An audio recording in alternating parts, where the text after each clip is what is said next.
اس آیت میں خالق کائنات نے اپنے حبیب صلی اللہ علیہ وسلم کے معراج کا ذکر فرمایا ہے۔ اور معراج کیا ہے؟ لفظ معراج پر ہی اگر غور کر لیا جائے تو پھر آگے اور زیادہ بولنے کی ضرورت نہیں ہے۔ معراج جس حال میں اللہ نے اپنے پیارے حبیب صلی اللہ علیہ وسلم کو عطا فرمایا، اس طریقے کا معراج کسی نبیوں کو اللہ نے عطا نہیں فرمایا ہے۔ حالانکہ حضرت آدم، حضرت ابراہیم، حضرت موسیٰ، حضرت ادریس اللہ نبینا علیہم السلام، ان تمام کو معراج کی عظمت بخشی گئی، لیکن میرے آقا کی جو معراج ہے اس کی بات ہی الگ ہے۔ اعلیٰ حضرت امام اہل سنت فاضل بریلوی سفر معراج کا ذکر جب چھیڑا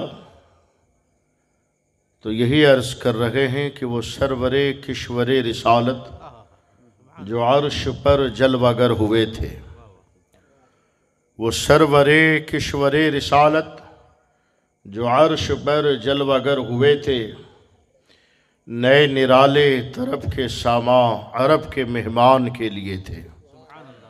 نئے نرالے طرب کے ساماں عرب کے مہمان کے لیے تھے، اور بچا جو ان کے تلووں کا دھون، بچا جو ان کے تلووں کا دھون، بنا وہ جنت کا رنگ روغن، اور جنہوں نے دلہا کی پائی اترن، وہ پھول گلزار نور کے تھے، وہ پھول گلزار نور کے تھے۔ اعلیٰ حضرت نے معراج کا ذکر جب اپنے کلام میں فرمایا ہے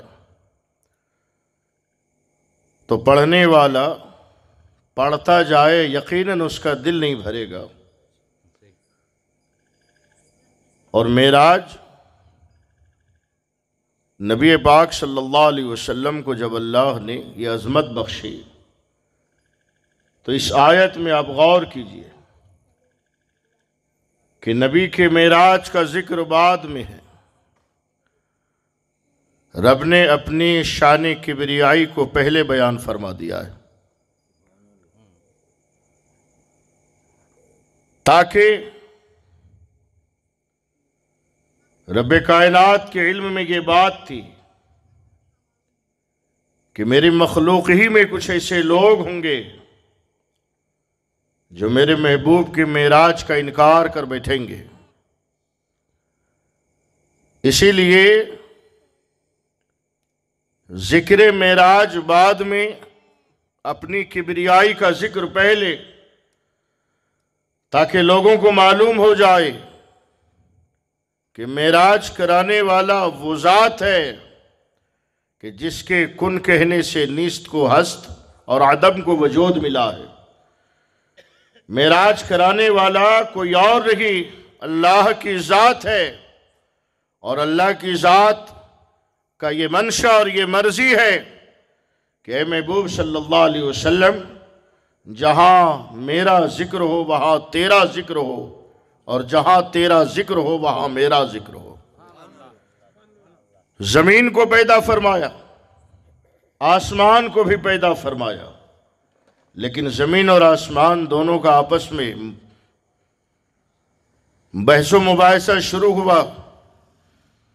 آسمان نے اپنی بڑائی بیان کرنا شروع کر دیا، زمین نے اس کا جواب دینا شروع کیا، لیکن زمین کو جب آسمان نے کہا کہ مجھ پر رب کی بے شمار نعمتیں ہیں، تو زمین نے بھی اس کے جواب میں کہا کہ رب کی بے شمار نعمتیں مجھ پر بھی ہے۔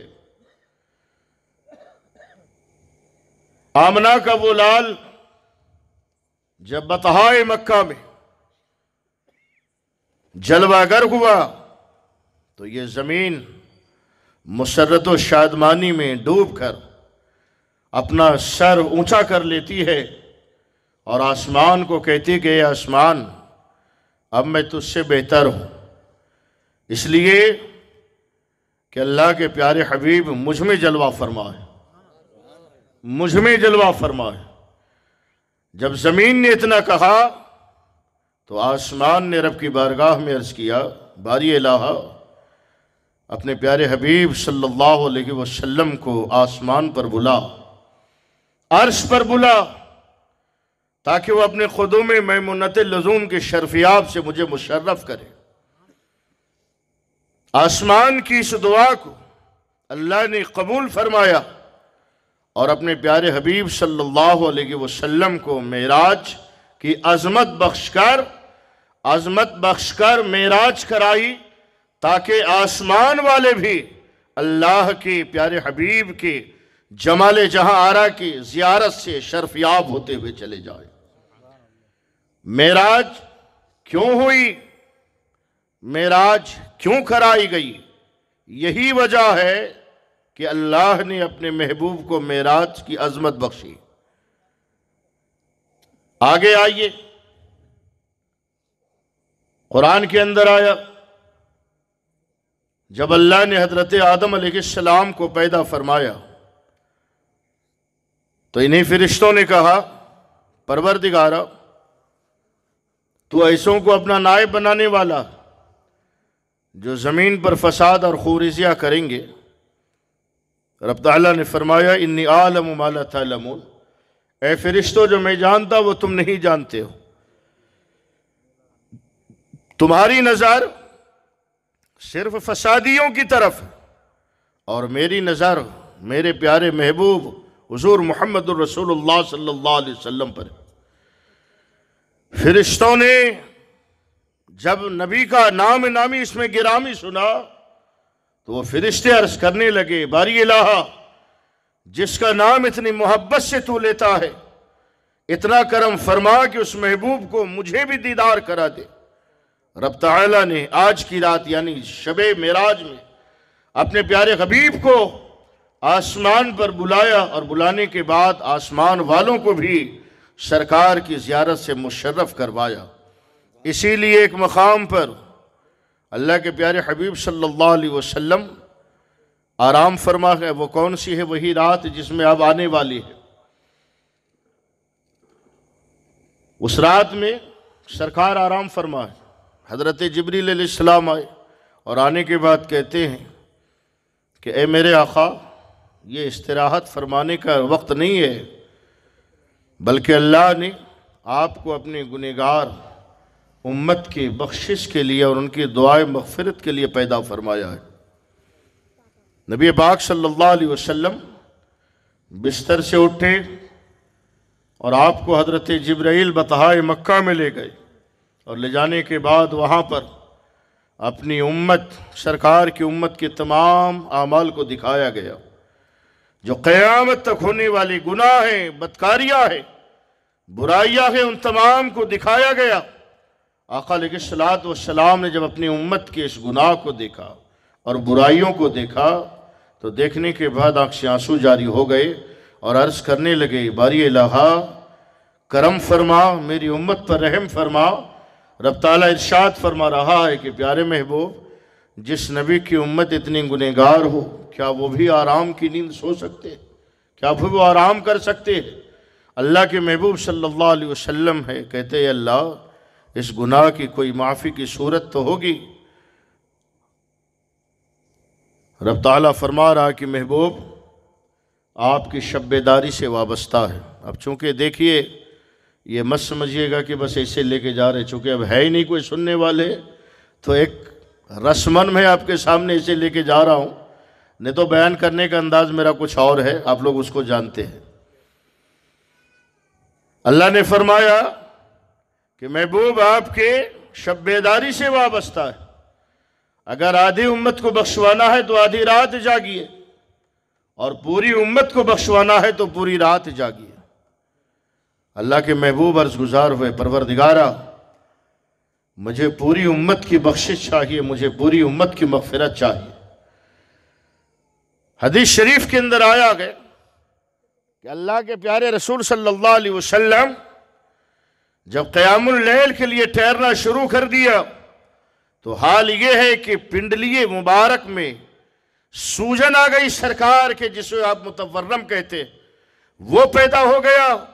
اور جب رات بھر سرکار اللہ کی عبادت کرنے لگے اور اپنی امت کے گناہوں کی معافی چاہنے لگے تو وہی حکم دینے والا رب کائنات، ساری رات جاگنے کا حکم دینے والا، وہ خود ارشاد فرماتا ہے، یا ایھا المزمل قم اللیل الا قلیلا نصفہ او انقص منہ علیہ ورتل القرآن ترتیلا۔ اے جھرمٹ مارنے والے، تھوڑی دیر آرام کر لیجئے، پوری رات مت جاگیے۔ مفہوم آیت مبارکہ، رب تعالیٰ اپنے پیارے حبیب کو حکم دے رہا ہے کہ پوری رات جاگنا ہے تو پوری امت کی مغفرت ہوگی، بخشش ہوگی۔ جب پوری رات جاگنا شروع کر دیا تو رب تعالیٰ حکم دے رہا ہے کہ اب پوری رات نہیں جاگنا ہے، بلکہ اس پر کچھ کرم کیجئے، کچھ آرام کر لیجئے۔ اللہ اکبر۔ آقا انعامدار صلی اللہ علیہ وسلم ہے، ایک موقع پر ارشاد فرماتے ہیں کہ میرے 4 وزراء ہیں، 2 تو زمین پر ہے، 2 تو آسمان پر ہے۔ آسمان پر جو وزیر وہ حضرت جبرائیل، حضرت میکائیل، اور زمین پر جو ہے وہ حضرت ابوبکر صدیق، حضرت عمر فاروق رضی اللہ تعالیٰ عنہ۔ اندازہ فرمائیں کہ اس سے نتیجہ کیا نکلا کہ سرکار کی سلطنت کے 2 صوبے ہوئے، ایک تو آسمانی اور ایک زمینی۔ رب تعالیٰ کی منشا اور مرضی یہ ہے کہ اے محبوب صلی اللہ علیہ وسلم زمینی سلطنت کا دورہ تو فرما ہی رگے ہے، اس صوبے کا آپ تو حال جان ہی رگے ہیں، اب آئیے آسمانی صوبے کا بھی دورہ فرما لیجئے تاکہ آپ دیکھ لیں کہ آپ کی امت کے لیے ہم نے کیا کیا انعامات تیار کر رکھے ہیں۔ اسی بنیاد پر اللہ نے اپنے پیارے حبیب کو معراج کی عظمت بخشی ہے۔ آگے آئیے، نبی پاک صلی اللہ علیہ وسلم حجرہ مبارکہ سے باہر تشریف لائے، اور جیسے باہر تشریف لائے چند صحابہ کرام وہاں بیٹھے علیہم الرضوان، تو آپس میں انبیاء کرام علیہم السلام کا ذکر خیر وہ کر رکھے، اور ان میں سے کوئی کہہ رہے ہیں کہ اللہ نے آدم علیہ السلام کو شفیع بنایا، حضرت نوح کو نجی بنایا، حضرت ابراہیم کو خلیل بنایا، حضرت موسیٰ کو کلیم بنایا۔ یہ ذکر انبیاء کرام کا ہو رہا ہے۔ اتنے میں سرکار وہاں تشریف فرما ہو گئے، اور ہونے کے بعد ارشاد فرماتے کہ میرے صحابیوں، ہم نے تمہارے کلام کو سن لیا، تمہاری گفتگو کو سن لیا۔ یقیناً اللہ نے آدم کو شفیع بنایا، نوح کو نجی بنایا، موسیٰ کو کلیم بنایا، ابراہیم کو خلیل بنایا، لیکن سن لو، الا وانا حبیب اللہ، میں اللہ کا حبیب ہوں، میں اللہ کا حبیب ہوں۔ آقا انعامدار صلی اللہ علیہ وسلم یہ فرمانا کہ میں اللہ کا حبیب ہوں، اس پر بھی سرکار کو فخر نگی ہے، اس پر بھی غرور و تکبر نہیں ہے، بلکہ اگر آج کے دور میں کسی انسان کو اللہ عزت و شرف عطا فرماتا ہے، کسی کو منصب عطا فرماتا ہے، تو اس کے اندر ایک عجیب سا سلیقہ پیدا ہو جاتا ہے، اس کے گفتار کا الگ ڈھنگ ہو جاتا ہے، اس کے رفتار کا طریقہ بدل جاتا ہے، اس کے رہن سہن کا طریقہ بدل جاتا ہے۔ لیکن حال یہ ہے کہ جب انبیاء سابقہ کا ذکر خیر ہو رہا ہو اور وہاں پر آ کر کے اتنا کہہ دینا کہ وہ سب خلیل ہے، وہ کلیم ہے، وہ نجی ہے، وہ شفیع ہے، لیکن اے میرے صحابہ میں اللہ کا حبیب ہوں، لیکن اس پر مجھے فخر نہیں ہے، اس پر مجھے فخر نہیں ہے۔ آپ آئیں قرآن پاک کی آیت کا، جیسا کہ خدا کی رضا چاہتے ہیں دو عالم، خدا چاہتا ہے رضائے محمد صلی اللہ علیہ وسلم۔ یہ شعر کسی مبالغہ آرائی کی بنیاد پر نہیں کہا گیا ہے، بلکہ اس شعر پر قرآن و حدیث کے نصوص شاہد، اور وہ ایسا کہ جب سرکار اللہ نبی علیہ الصلوۃ والسلام تحویل قبلہ کا حکم نہیں آیا تھا، اس سے پہلے بیت المقدس کی جانب سرکار منہ کر کے نماز ادا فرماتے تھے، اور نماز ادا فرمایا تو دل میں خیال تھا، چونکہ یہودی تانا دیا کرتے تھے کہ دین نیا لائے ہو، مذہب نیا لائے ہو، اور ہمارے قبلے کی طرف منہ کر کے نماز ادا کرتے ہو، تمہیں اپنا قبلہ تبدیل کرنا بنا لینا چاہیے، نیا قبلہ بنا لینا چاہیے۔ یہودیوں کا تانا غیرت محبوبیت برداشت نہ کر سکی۔ رب تعالیٰ نے سرکار کے دل میں یہ بات ظاہر خیال ہو رہا ہے، پیدا ہو رہا ہے، اور ایک امنگ بن کر وہ ٹھاٹھے مار رہا ہے دل کے اندر کہ کاش میرا قبلہ بیت المقدس نہیں خانہ کعبہ ہو جائے۔ یہ زبان پر یہ بات نہیں آئی، صرف دل کے اندر یہ خیالات پیدا ہو رہے ہیں۔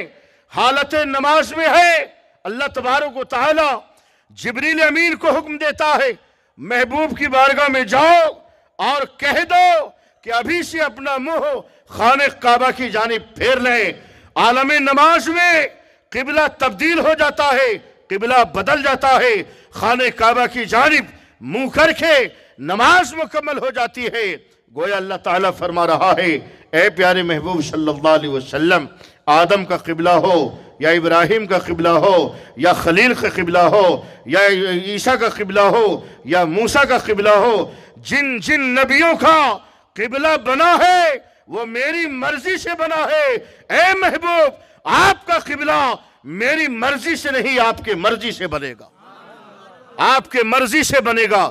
اسی لیے کہنے والوں نے کہہ دیا کہ خدا کی رضا چاہتے ہیں دو عالم، خدا چاہتا ہے رضائے محمد۔ اور جب رضا کی بات آ گئی ہے تو یہ حضرت موسیٰ علیہ السلام نے رب کی بارگاہ میں عرض کیا تھا پروردگارا میں تیرا کلیم وہ تیرے حبیب، مل فرق بین الکلیم والحبیب، کہ کلیم اور حبیب کے درمیان فرق کیا ہے تو ظاہر فرما دے۔ سوال ایک نبی کا ہے، کس پر سوال ہے؟ نبی کی عظمت پر سوال ہو رہا ہے، اور جواب کہاں سے مل رہا ہے؟ رب کی بارگاہ سے جواب عطا ہو رہا ہے، اور وہ کیسا ہو رہا ہے؟ اللہ تعالیٰ فرما رہا ہے تو کلیم اور حبیب کا فرق جاننا چاہتا ہے تو سن لے، کلیم وہ ہے جو میری رضا کے لیے کام کرتا ہے، اور حبیب وہ ہے جس کی رضا کے لیے میں کام کرتا ہوں۔ کلیم وہ ہے جو صرف مولا کو چاہے، حبیب وہ ہے جسے مولا چاہے، کلیم وہ ہے جو طور سینہ پہ آئے تب عرض کرے تو کلام اس کو عطا کیا جائے، اور حبیب وہ ہے جو اپنے بستر پر آرام کر رہا ہو تو میرا کلام اس کے بستر ناز پر نازل ہو رہا ہو۔ یہ کلیم اور حبیب کے درمیان رب نے فرق ظاہر فرما دیا۔ اسی لیے حضرت موسیٰ علیہ نبی علیہ السلام ہے، جب اتنا سنا سمجھ گئے کہ یقیناً کلیم کا مقام اور ہے، حبیب کا مقام اور ہے، اور جب کلیم اور حبیب کی بات یہاں پر آئی ہے تو یہی بات بروز حشر کے اندر آپ کو ظاہر کر دی جائیں گی کہ وہاں ایک سے لے کر آخری نبی تک وہاں تشریف فرما ہوں گے، لیکن حال کیا ہے کہ سب سے اونچا جھنڈا اگر کسی نبی کا ہوگا حشر کے میدان میں تو میرے پیارے آقا کا جھنڈا سب سے بلند و بالا ہوگا، سب سے عظمت والا جھنڈا ہوگا، اور سرکار کے جھنڈے کے نیچے انبیاء کرام کی جماعت ہوگی، صحابہ کرام کی جماعت ہوگی، اولیاء کرام کی جماعت ہوگی۔ وہاں سب کے سب بستہ اگر کھڑے ہوں گے تو کسی اور جھنڈے کے نیچے نہیں، امام الانبیاء کے جھنڈے کے نیچے ہوں گے۔ یہ مقام ہے میرے آقا علیہ السلام کا۔ آؤ دیکھو میرے آقا صلی اللہ علیہ وسلم ہے، جب قیامت کا میدان قائم ہوگا اور حشر کا میدان جب قائم ہوگا تو وہاں پر حال کیا ہے کہ وہاں پر ہر کوئی نفسی کے عالم میں مبتلا ہوں گے، اور اسی لیے معراج کی عظمت سرکار کو اللہ نے عطا فرمائی، اس لیے